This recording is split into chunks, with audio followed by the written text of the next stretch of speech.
Lila Apollonia Fournier, je vous passe la parole. Vous êtes journaliste, vous avez été correspondante en Australie de 2017 à 2020 pour le journal La Croix et écrit pour la presse francophone et en particulier pour le site Reporter sur la question des incendies de 2019-2020. Vous y avez en particulier abordé la question des méthodes traditionnelles des aborigènes face au feu, ainsi que les conséquences de ces dramatiques incendies sur la santé mentale des Australiens. Actuellement, vous terminez un ouvrage sur la société australienne.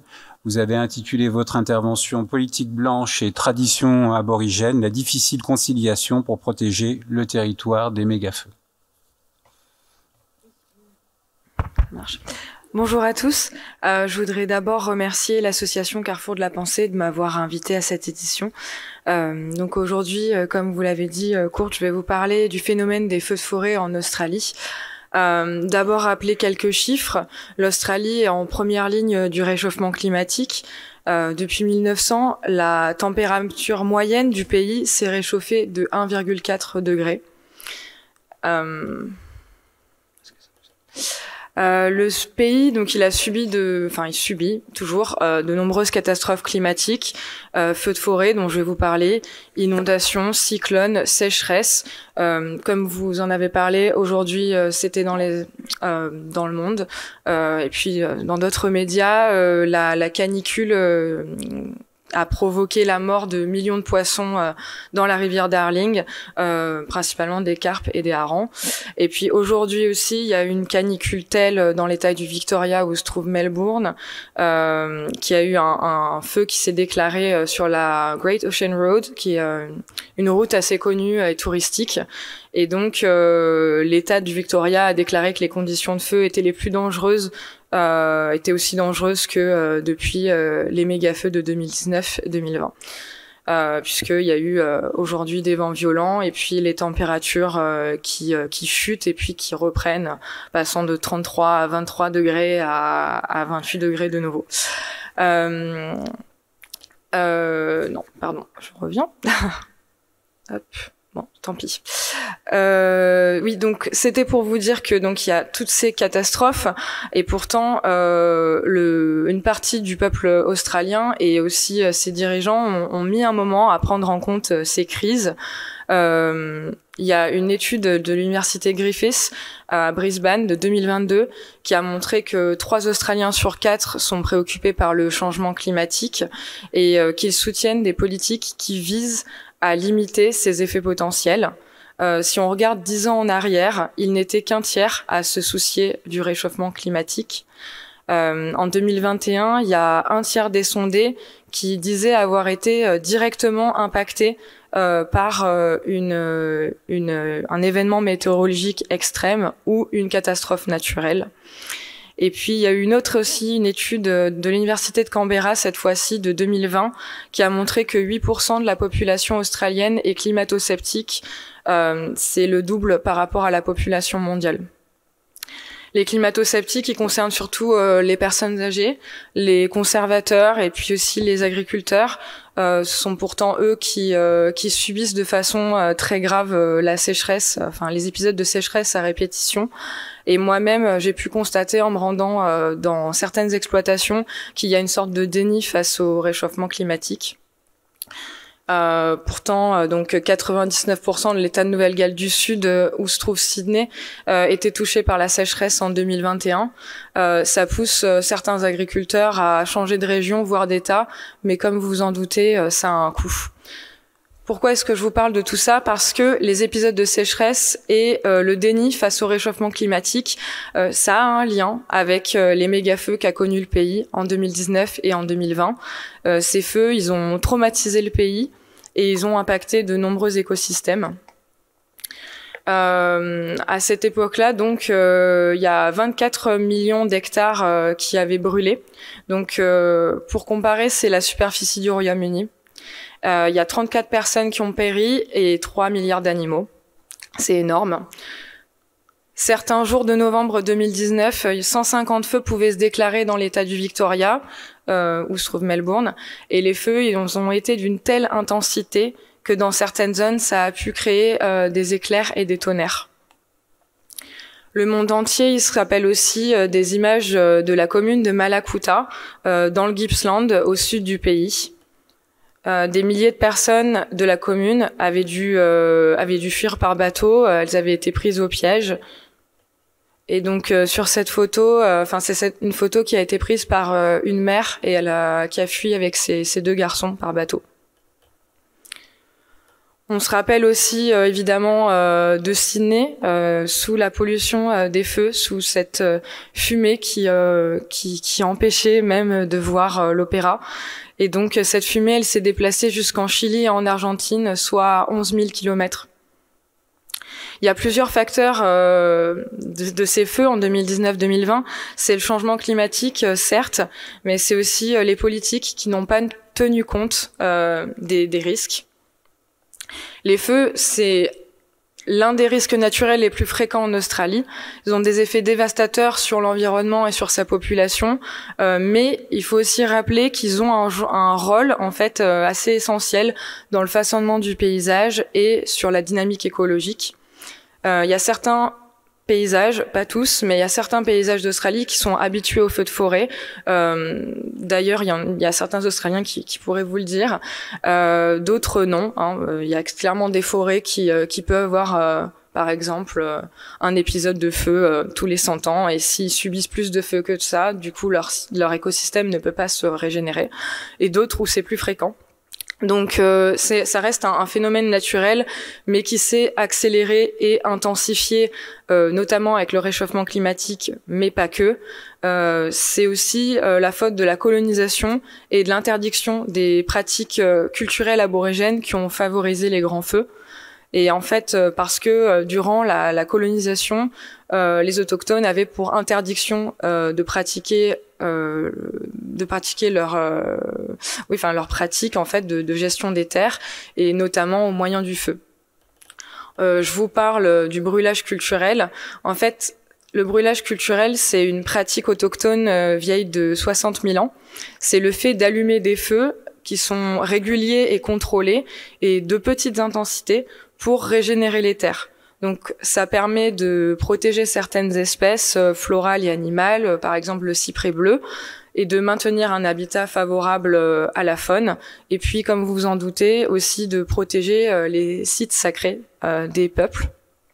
Ça permet aussi de réduire la charge de combustible et donc de diminuer le risque des méga-feux puisque ça contrôle la croissance des plantes. Aujourd'hui, les scientifiques préconisent de renouer avec ces techniques ancestrales pour une meilleure gestion des terres, notamment le brûlage culturel. Malheureusement, cette connaissance, elle est souvent ignorée par les Australiens européens. Ce sont eux, durant l'invasion britannique, qui ont modifié les paysages australes. Ils ont défriché certaines zones par l'agriculture et l'élevage. Ils ont importé du bétail, comme mes confrères ont pu le rappeler. Et puis aussi, ils ont instauré une agriculture intensive avec des céréales non endémiques, ce qui a pu détruire la fertilité des sols. Et à l'époque, les colons, quand ils parlent des paysages de l'Australie, c'est assez clair. Ils disent qu'il existait des grands paysages qui étaient ouverts, qui leur rappelaient l'Angleterre, et avec des grandes plaines sans arbres ou peu boisées, avec des sols riches et profonds.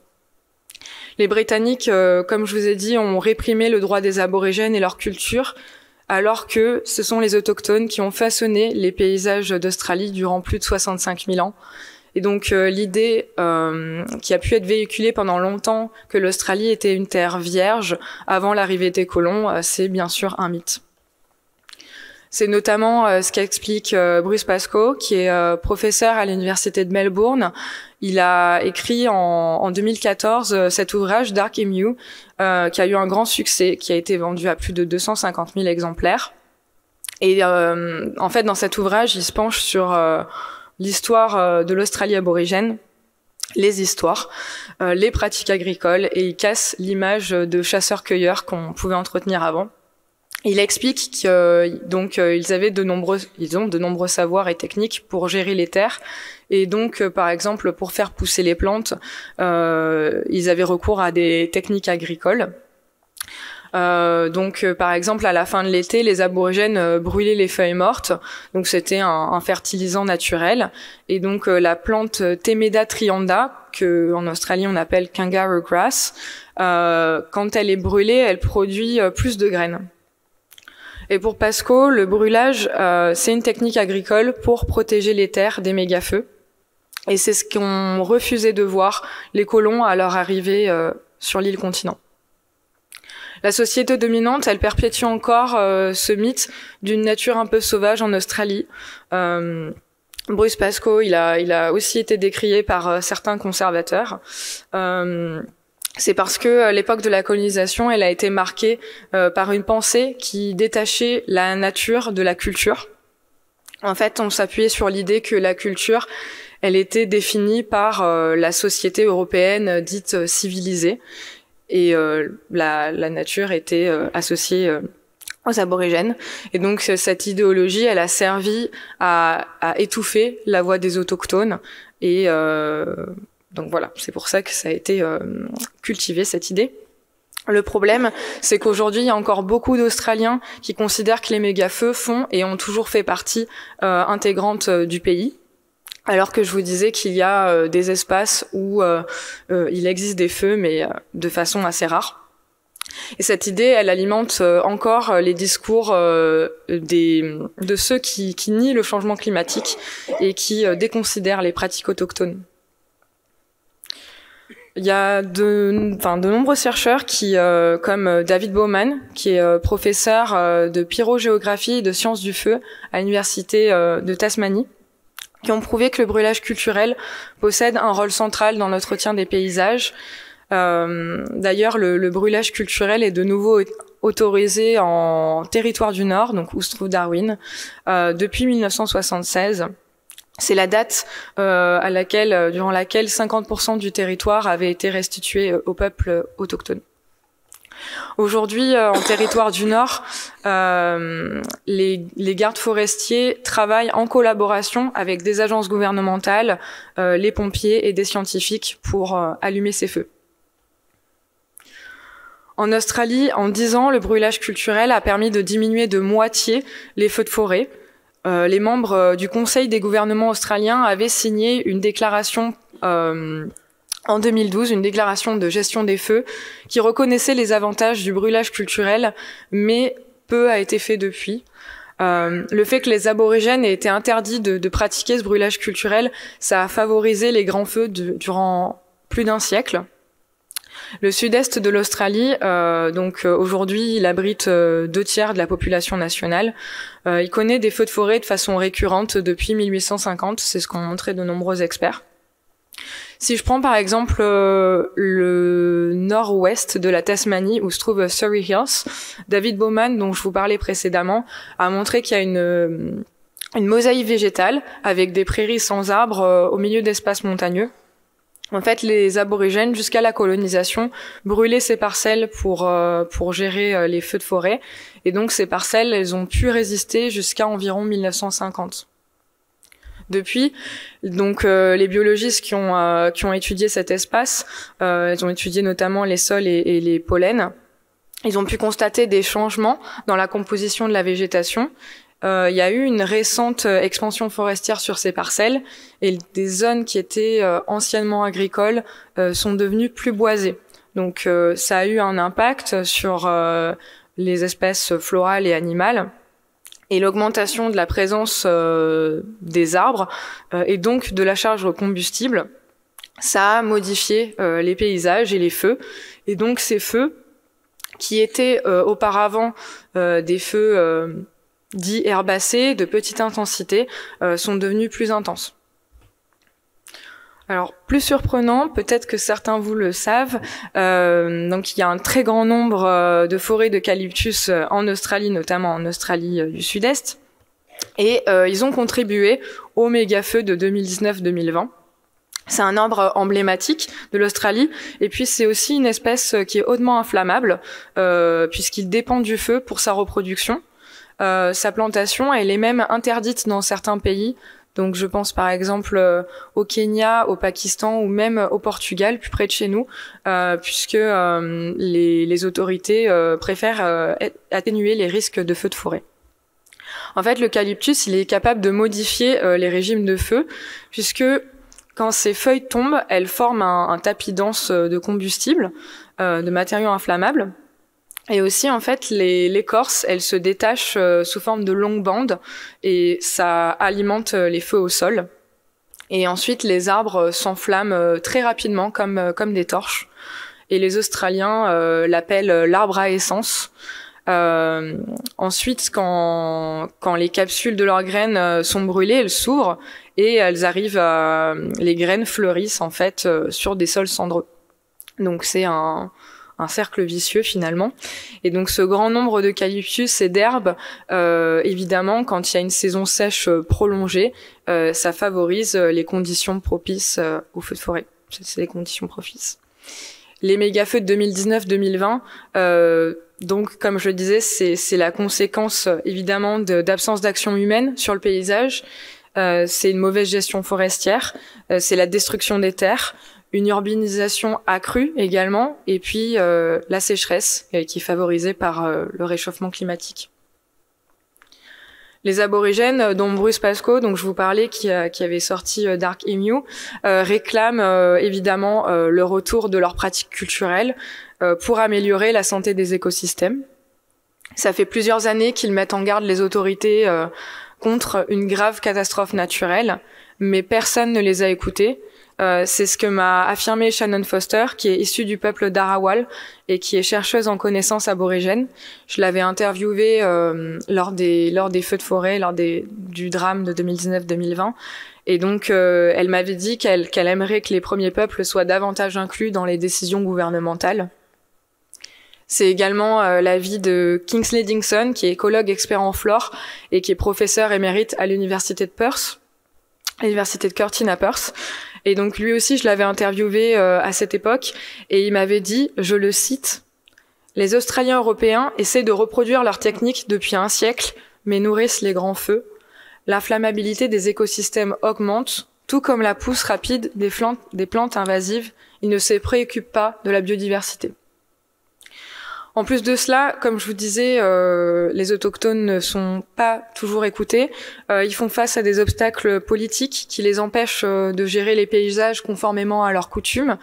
Il existe aussi encore des préjugés sur leurs pratiques, mais aussi une méfiance qui est cultivée par une partie des politiques sur la façon dont les premiers peuples géraient les forêts avant l'invasion britannique. L'Alliance nationale autochtone pour les feux de forêt, elle appelle de son côté à un changement radical dans la façon de gérer les terres, en permettant à des professionnels du feu, comme ils les appellent, de mettre en œuvre des pratiques de brûlage traditionnelles à travers le pays. Et donc, elle organise d'ailleurs des ateliers où sont enseignées ces techniques aux propriétaires de fonciers. L'absence de politique nationale, elle s'explique par la façon dont les gouvernements fédéraux successifs ont géré le foncier, et puis aussi comment ils ont traîné pour adopter des mesures efficaces de lutte contre le réchauffement climatique. Durant les périodes des feux de forêt de 2019-2020, donc c'était Scott Morrison qui était au pouvoir, Premier ministre entre 2018 et 2022. Il fait partie du Parti libéral. Il est bien connu pour porter une politique favorable aux énergies fossiles. Comme on a pu le dire déjà précédemment. Durant presque tout son mandat, il a lutté contre l'adoption d'une stratégie de réduction rapide des émissions de CO2 du pays. Et sa coalition au gouvernement, elle a longtemps été dominée par les climato-sceptiques et les intérêts pro-charbon, puisque, je le rappelle, le pays est le plus grand exportateur de charbon au monde, et c'est l'un de ses moteurs de son économie. Lors des méga-feux, Scott Morrison, il a été vivement critiqué pour sa gestion des incendies. On lui a reproché de ne pas délivrer une réponse nationale à la crise, mais plutôt de compter sur les États pour traiter un à un des problèmes de ce drame qui dépassaient pourtant les frontières de ces territoires. Il a aussi été critiqué pour être parti en vacances avec sa famille à Hawaï durant les fêtes de fin d'année, alors qu'une partie du pays brûlait. le peu de considération de certains politiques pour le changement climatique, et puis les différentes crises qu'a vécu le pays ces dernières années. Je pense au Covid-19, puisque le pays a connu des très longues périodes de confinement, notamment Melbourne, les inondations de 2021 et 2022 en Nouvelle-Galles du Sud, et puis une grave crise des prix de l'immobilier. Toutes ces raisons, ça a poussé le peuple australien à chasser le gouvernement conservateur. C'est le chef du parti travailliste Anthony Albanese qui a été élu en mai 2022. À cette époque-là, il y avait 17 millions d'électeurs qui étaient appelés à voter pour choisir les représentants de la chambre basse du Parlement. Et fait étonnant, à cette époque, il y a de nombreux Australiens qui se sont tournés vers un nombre assez inhabituel de petits candidats pro-environnement, notamment dans des circonscriptions urbaines qui étaient habituellement acquises candidats conservateurs. Pourquoi ? Parce que les Australiens voient qu'ils sont victimes du réchauffement climatique. Anthony Albanese, il a promis d'accélérer la lutte contre le changement climatique et de renforcer la participation des peuples autochtones dans les politiques nationales. Il a aussi affirmé vouloir transformer son pays en superpuissance des énergies renouvelables, je le cite. Dans une interview en 2020, donc quand il n'était pas encore au pouvoir, il avait dit que la crise des feux avait été prévisible depuis longtemps, puisqu'il y avait certaines régions qui étaient touchées par la sécheresse, comme je vous avais montré au début de ma conférence. Et il a évidemment, puisque de toute façon il faisait partie de l'opposition, il a critiqué Scott Morrison pour la gestion des feux. Alors après, on lui a reproché, il a commis la même erreur que son prédécesseur Scott Morrison, puisqu'il a quitté le pays pour un rendez-vous politique cette fois-ci durant les graves inondations de Nouvelle-Galles du Sud en juillet 2022, qui avaient aussi touché Sydney. Et à l'époque, il y avait 80 000 personnes qui avaient dû fuir leur domicile. Aujourd'hui, il m'est difficile de faire un bilan provisoire de la politique d'Anthony Albanese.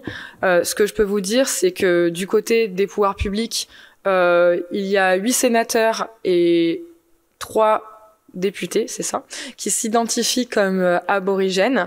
Une des promesses de campagne d'Albanese, c'est de soumettre au référendum en 2023 un amendement de sa constitution qui pourrait donner aux indigènes une voix, the voice, au Parlement. Et donc ce référendum, il pourrait créer un organe qui représenterait les autochtones au sein même du Parlement. Donc ce Parlement et le gouvernement seraient donc obligés de consulter cet organe sur les thématiques comme le logement, l'emploi ou les langues. Par contre, Albanese a déclaré que ça n'aurait pas d'incidence sur la propriété foncière. Du côté des États, il y a la pratique aborigène des gestions de feu qui se développent dans le nord comme dans le sud. Donc par exemple, en Nouvelle-Galles du Sud, l'État s'est engagé à placer la gestion et l'intendance des terres autochtones au cœur de ses efforts pour préserver l'environnement.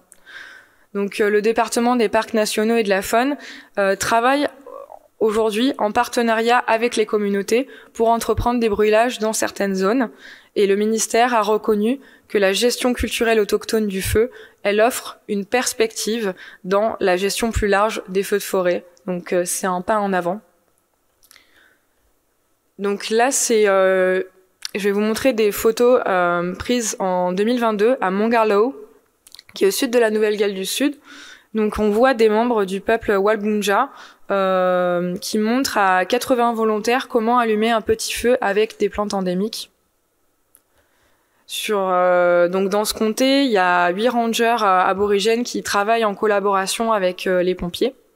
Et donc suite à cet événement, à cet atelier, plusieurs propriétaires fonciers ont demandé l'aide des aborigènes pour pratiquer des brûlis sur leur propriété. Sur le site de démonstration, donc il y avait les pompiers de la zone qui avaient signalé que des brûlis devaient être allumés pour réduire le risque de feu plus important. Et la coordinatrice de cet événement, elle a raconté que la pratique avait permis aux participants d'aller dans le bush pour apprendre, pour écouter et aussi observer les praticiens du feu, et que ça avait été une expérience positive pour la communauté locale après la terreur, je la cite, qu'avait ressenti la communauté 2 années auparavant durant les méga-feux. Du côté du Victoria, donc où se trouve Melbourne, l'État a débloqué en 2021-2022 14 millions d'euros dans son budget pour réintroduire le brûlage culturel. Et puis au sud, la pratique est menée dans certaines régions de l'État d'Australie méridionale, où se trouve Adélaïde. Et pour la première fois depuis la colonisation, des membres de la communauté Kaurna ont pu intervenir dans le parc de Caringe-Way, donc qui se trouve en plein centre de la ville d'Adélaïde. En 2021, ils ont pu allumer des feux. Pour conclure, je dirais qu'il existe de nombreuses initiatives locales qui permettent d'avoir une autre approche de la gestion des terres, mais je considère que l'Australie a besoin d'une politique nationale qui prend véritablement en compte les savoirs des peuples autochtones et aussi qui doit actionner une stratégie véritablement efficace de lutte contre le réchauffement climatique. Les scientifiques et les experts ont annoncé que les feux seraient à l'avenir plus fréquents et plus extrêmes à cause du changement climatique. Merci.